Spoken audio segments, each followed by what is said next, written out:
समझ नहीं आ रहा अपने सैलरी इंक्रीमेंट का क्या करूं। बेटा इतना क्या सोच रहा है? अपने म्यूचुअल फंड्स के एसआईपी का टॉपअप करा ले। This is the right time. क्या? समझ में नहीं आया। बेटा इतना क्या सोच रहा है? अपने म्यूचुअल फंड्स का एसआईपी टॉपअप करा ले। This is the right time. अब समझा।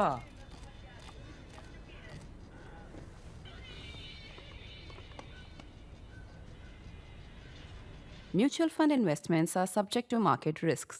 Read all scheme related documents carefully. In a sharp take on one of my reports on the day the Bihar election result was out, one of the print subscribers, whose handle is Sankalp6872, posted, and I quote, "At some point the BJP will have its own chief minister, but this opportunistic political punditry needs to be called out. How come none of these seasoned veterans were able to spot a tsunami so large? Reading the pulse of the people is not difficult. However, it cannot be done under the influence of Yogendra Yadav's homegrown leaves." I must admit, I didn't really enjoy reading it. And why blame Yogendra Yadav for the failures of us journos? Sankalp did make a fair point, regardless of my bias in favor of the print subscribers. Many of us did see the NDA having an edge in this election, but never saw the tsunami coming. Let me start with an excuse. The poll result must have surprised Union Home Minister Amit Shah too. Just a few days back, at Party MP Anil Baluni's Igas festival celebration, the BJP chief strategist had declared to reporters that the NDA was going to win 160 seats. The final tally was 202. He was expecting a gentle wave, not a tsunami. It was not that caste factor or identity politics melted away in this election, something journalists were blind to. Look at the vote shares for the BJP, the RJD, the Congress, the LJP and others. They have secured more or less the same in the 2020 Assembly election as well. Only Nitish Kumar's JDU increased its vote share by about 4 percentage points from 2020, but that hardly signals a tectonic shift in Bihar's caste-centric politics. If at all, the tsunami had come in the 2024 Lok Sabha election itself. In terms of the consolidation of votes for the NDA, thanks to Chirag Paswan's return to its fold, it's evident from the Hindu analysis of the share of votes parties secured in the constituencies they contested in the 2020, 2024 and 2025 elections. From 42.6% votes that the BJP got in the 2020 Assembly election, its vote share went up to 49.3% in the 2024 Lok Sabha elections. It is 48.6% in the 2025 Assembly election. That is almost the same as last year. For the JDU, these figures were 32.8% in 2020, 46.7% in 2024, and 46.3% in 2025. For Tejaswi Yadav's RJD, the figures were 39% in 2020, 39.7% in 2024, and 38.9% in 2027. I repeat, these vote shares are for the constituencies in which these parties contested, not the overall vote share.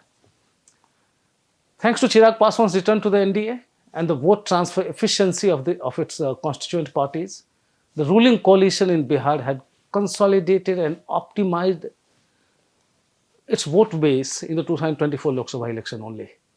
This consolidation of votes translated into seats more effectively in the Assembly election.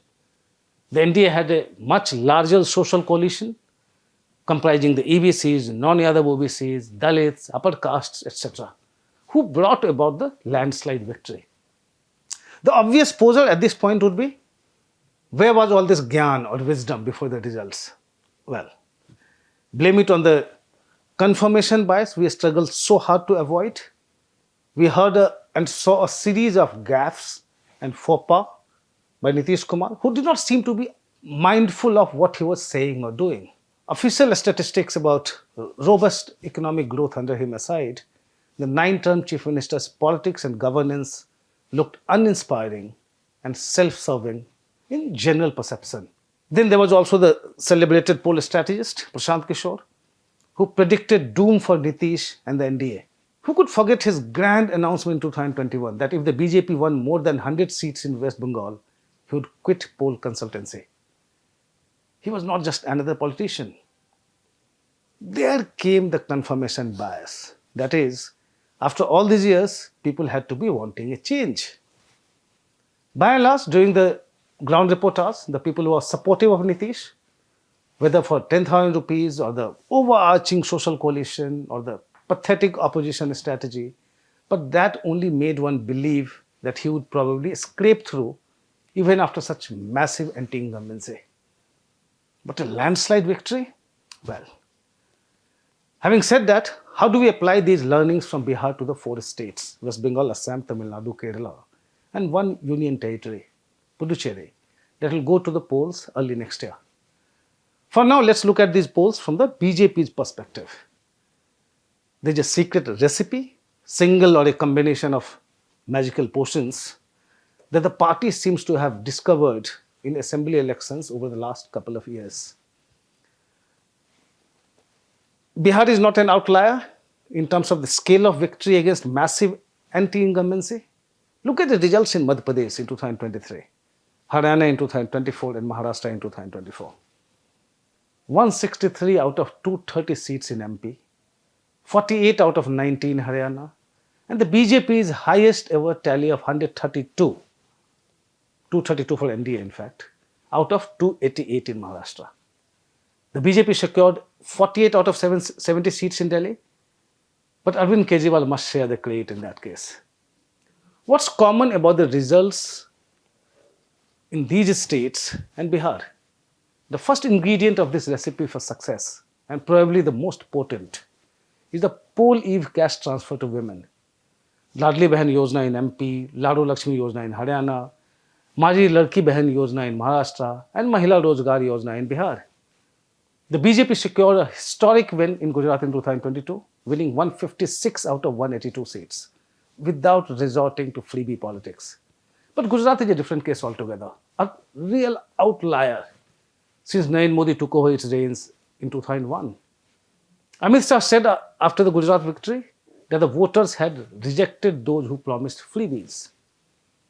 It was only after the Congress dislodged the BJP-led government in Karnataka with its 5 guarantees of freebies in 2023 that Modi Shah decided to beat the opposition with the same stick. Cash transfer, dole and freebies have now become the BJP's USP in elections. If voters could be bought with freebies, why did it not work for the then Congress governments in Rajasthan and Chhattisgarh? I'm talking about 2023 assembly elections. Because of the crisis of confidence and credibility in the Rahul Gandhi's Congress. People were responding positively to the Congress's freebie offers in Himachal Pradesh in 2022 and Karnataka in 2023 because PM Modi was against the revenue distribution till then. Once he and his party got into the act, voters' general distrust of the Congress came into play. So let us consider freebies as the first ingredient of the BJP's recipe for electoral success. The second is its ability to build large social coalitions. See how the BJP has been indulging small parties representing particular castes and communities in every state. PM Modi's appeal, RSS backbone, Hindutva, nationalism, committed cadre and organizational strength are constant factors anyway. In his victory speech on Friday, PM Modi said, and I quote, "The river Ganga flows to Bengal via Bihar, and the victory in Bihar, like the river, has paved the way for our victory in Bengal," unquote. What he did not say was that the Ganga flows from Bihar to West Bengal via Jharkhand. In the assembly elections, since the last Lok Sabha polls, the BJP has suffered a loss in Jharkhand only. It was mainly at the hands of the JMM's Hemant Soren. His partner, the Congress, was virtually non-existent during the poll campaign in Jharkhand. What I'm driving at here is that regional parties remain a tough nut to crack for the BJP. It overcame the BJD in Odisha, but can't overcome others so easily yet. Even in the Jammu and Kashmir Assembly election, the BJP could hold on to its turf in Jammu only. the National Conference managed to keep the BJP out of the Muslim-dominated valley. Tejaswi's RJD is also a regional party for sure, but he has reduced his party to becoming a replica of the Congress, with a frozen vote bank and the same old unimaginative politics. Look at the BJP's adversaries in poll-bound states now. West Bengal CM Himanta Sarma has managed to stave off the BJP since it emerged as its challenger in the 2019 Lok Sabha election.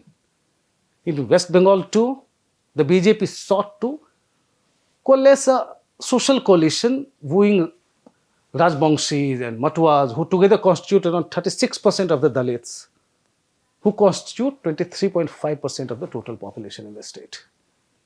The BJP also made inroads among the tribals, who constitute 5.8% of the population.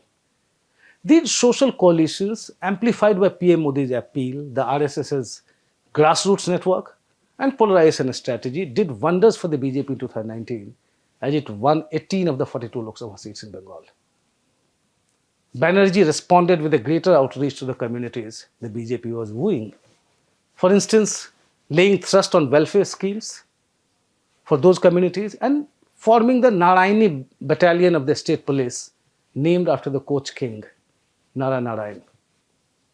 In the 2024 Lok Sabha election, the BJP lost to the Trinamool Congress in Coach Rajbangshi dominated Coach Bihar. And its victory margins in many other North Bengal seats also came down.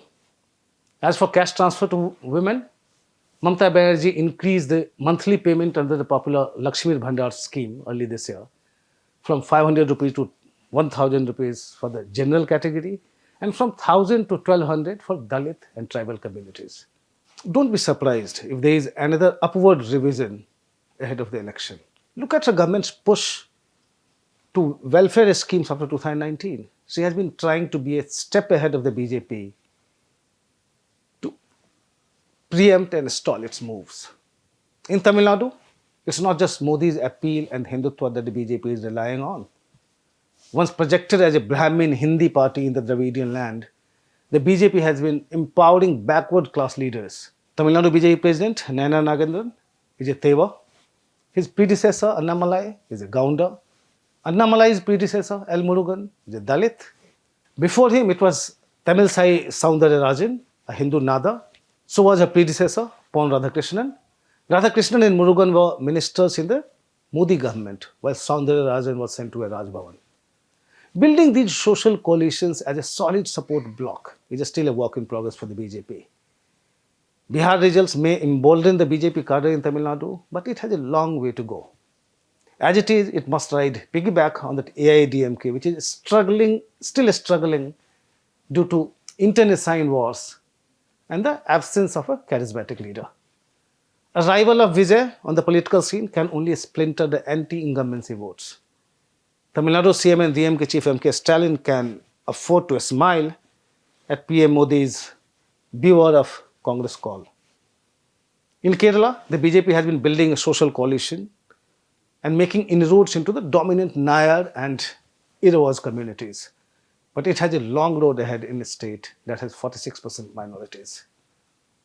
Bihar results should, however, please Assam Chief Minister Himanta Sarma, not just because his polarizing politics have been effective in a state where the issue of illegal immigrants touches a raw nerve. Sarma's personal popularity remains intact. His welfare schemes are equally popular. These factors aside, what must please Sarma the most about the Bihar result is the fact that his primary challenger is Assam, is the Congress. That's all from me in this episode of Politically Correct. Thanks for watching.